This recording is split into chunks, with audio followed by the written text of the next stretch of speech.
I'm from Chicago, North Side, Lakeview High School. Lakeview. And then I went to Chicago Teachers College.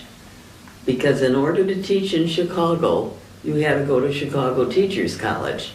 And to get into Chicago Teachers College, you had to be a graduate of a Chicago high school and take a written and oral. What year were you born? 1921. A couple years ago. Yes. When did you get married, Ruth? 1950. And who did you marry? A native of Safford. Okay. What was his name? It was Melvin Powell, but he was known by Rosie. Because when they were in high school, they all took names of comic strip. And he got, with his red hair, got the name of Rosie. Okay, I was always wondering how he got that name. Yes. How many children did you have? 2, a boy and a girl. Once you went to school, did you teach in Chicago area? Yes, I did. How long? 7 years, I believe, yes. Okay. What brought you to the Safford Valley? I had hay fever quite badly in the summer, and one of the girls in the dorm who taught in Safford, was from Tucson, said, "Come out to Tucson, you won't have hay fever." So she wrote Leif Nelson, and he didn't have any openings, but there was an opening in Solomonville. And so within a week I left, and my mother was sure I was going to be scalped by the Indians going west of the Mississippi. Solomon, Arizona. How many years did you teach in Solomon? 2 years. 2 years? I had a leave of absence from Chicago schools for 2 years. Okay. And Then I went back. did you have to go back to Chicago? I went back to Chicago and taught. Okay. And when did you finally come back? After I got married in 1950. In 1950, when you married Rosie. What subjects did you teach when you were in teaching here?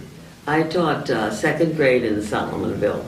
In fact, I just had a student stop me that I had in 2nd grade and remembered me. I'm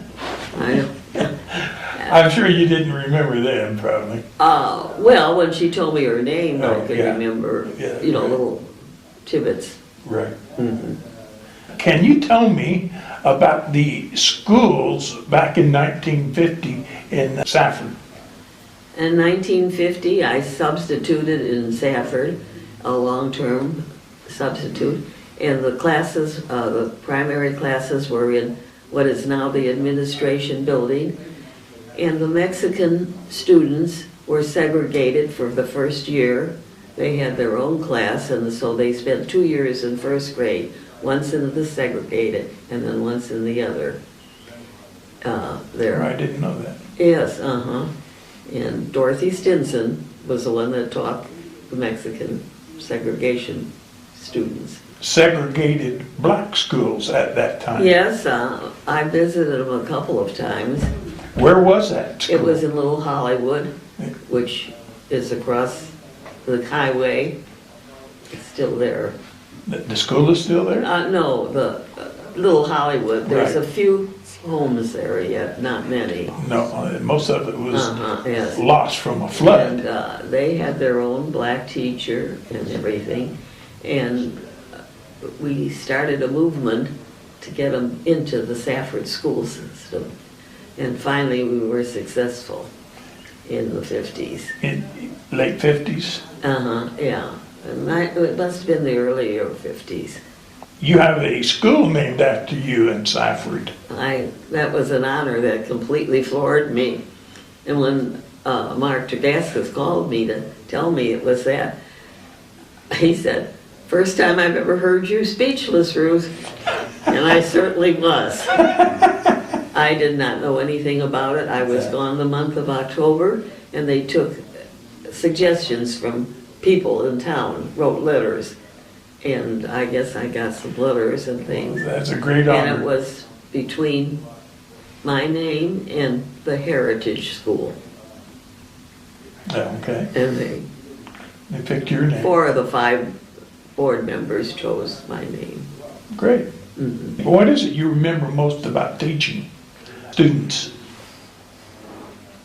Well, I remember I always had 45 in Chicago in my classroom, and when I got to Solomonville, there were 17. I couldn't believe it. And I also got $500 more than I got in Chicago, and a bonus at Christmas. That's great. I'm there, so.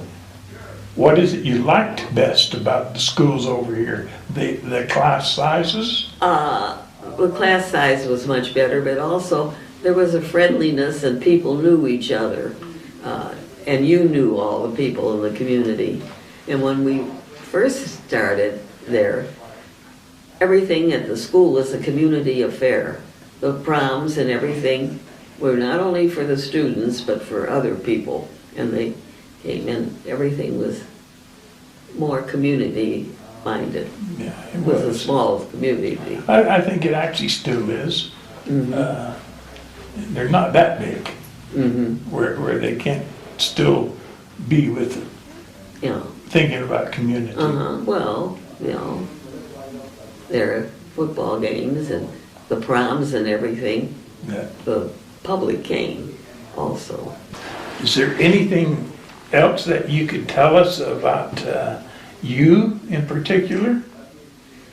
No, when I went back to teaching in 1957, it was because a first grade teacher quit 3 days before school started. And Leif called me and said, could you possibly just teach till we get a different teacher? Because Rosie was not in favor of his wife working.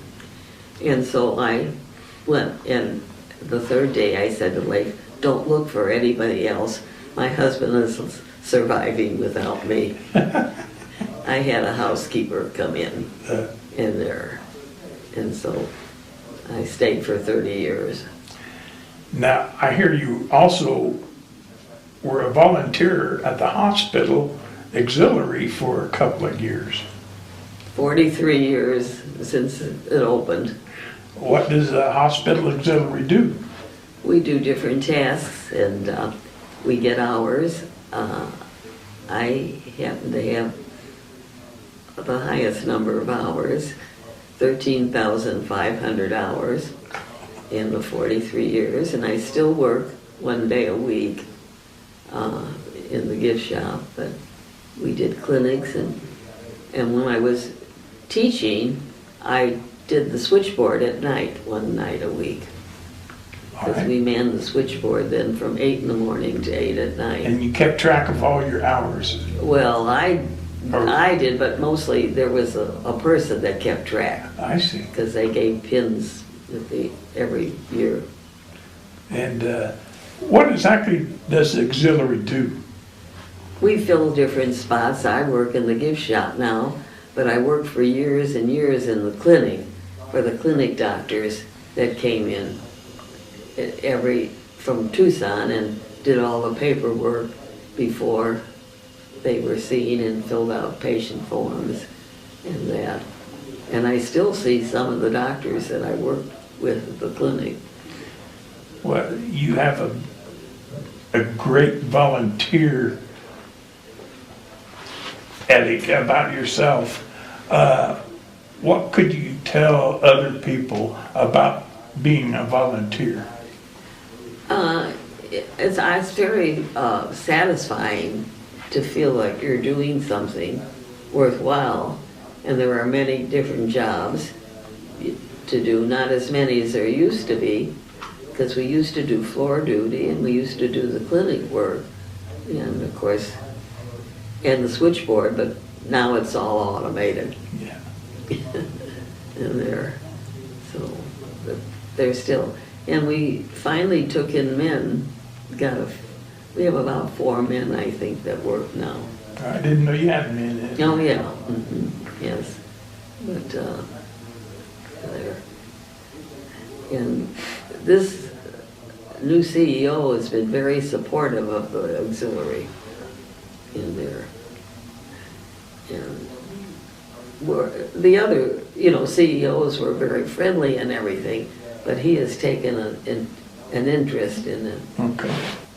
I think that we've about wrapped it up for you today, and I sure thank you very much for coming down. Well, thank you for the honor. And we're doing this oral history project for the Graham County Historical Society to keep records of people before they're gone.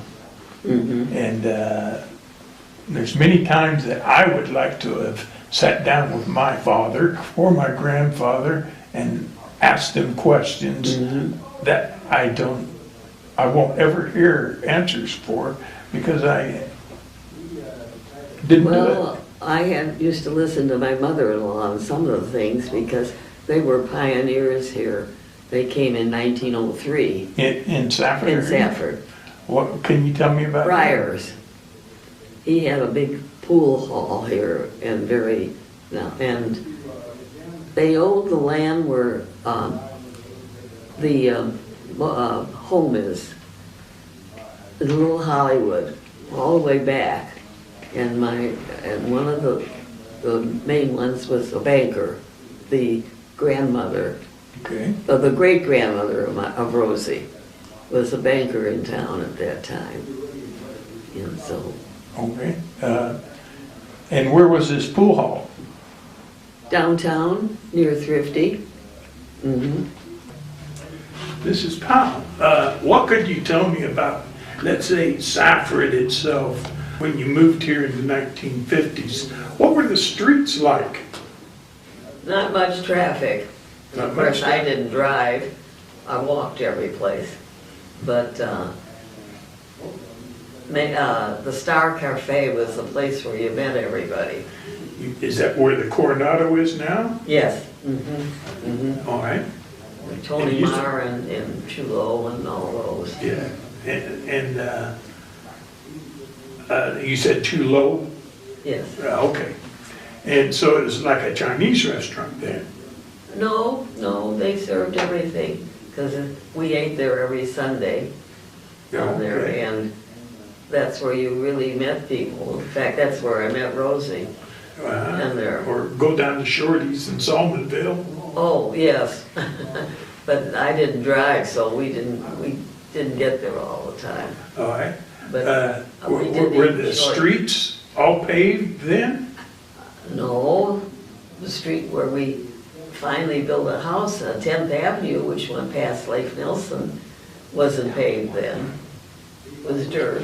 All right.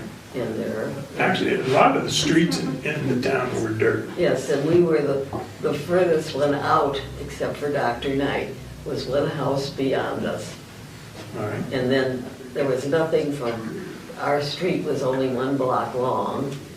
And then when Bisbee closed, everything changed. Glen Meadows came into existence. And when Bisbee closed, a lot of the people from Bisbee moved here? Yeah, they were transferred to the mine here. Okay. Yeah. And that's when more housing, more streets happened in this area. Yes. Can you think of anything else? Can you tell me about some of the other changes that might have happened in this area between Traffic, the for 50s one. and now? In there, and not a closeness of people. When I first came, I was told, don't ever say anything against anybody because everybody here is related. And I found that was true. That's true.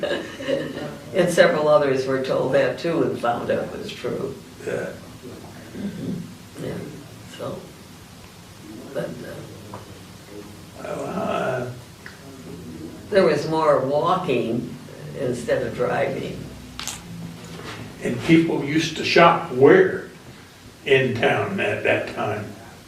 Bellman's, Gruff's, Downtown. department store.